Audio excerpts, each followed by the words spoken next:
पुढील 2 महिन्याच्या कालावधीमध्ये देशामध्ये कांदा टंचाई निर्माण होईल, अशी भूमिका राज्य कृषी मूल्य आयोगाचे अध्यक्ष यांनी जाहीर केली आहे. परंतु त्यांनी मत जे नोंदवलं आहे ते धादांड खोटं आहे. कुठल्याही प्रकारे राज्यामध्ये, देशामध्ये कांद्याची टंचाई नाही. देशांतर्गत कांद्याची गरज भागून विदेशातही कांदा आपण जास्तीत जास्त निर्यात करू शकतो, इतका पुरवठा आहे.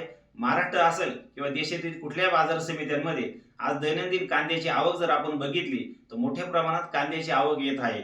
असे असताना सरकारकडून हस्तक्षेप करून कांद्याचे बाजारभाव पाडण्यासाठी काही जर षडयंत्र झालं तर महाराष्ट्रातील व देशातील कांदा उत्पादक शेतकरी याचा तीव्र शब्दात निषेध करतील, मोठं आंदोलन करतील आणि याचा परिणाम मुंबई व दिल्लीमध्ये या पुढील काळामध्ये कांदा उत्पादकांकडून दिसेल. असं काही होऊ द्यायचं नसेल. कांदा उत्पादकांना किमान 3 ते 4 हजार रुपये प्रति क्विंटलचा दर मिळू द्यायचा असेल तर सरकारने कुठल्याही प्रकारचा हस्तक्षेप करू नये.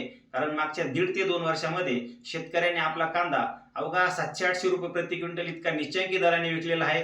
गेल्या 2 वर्षात शेतकऱ्यांचं कोट्यवधीचं नुकसान झालेलं आहे आणि कुठल्याही प्रकारे यापुढील काळामध्ये नवीन जो कांदा शेतकऱ्यांकडे आता खरीप हंगामाचा लागवड मोठ्या प्रमाणात होणार आहे, त्यामुळे अतिरिक्त कांद्याचं उत्पादन होऊन कांद्याचा पुरवठा वाढणार आहे.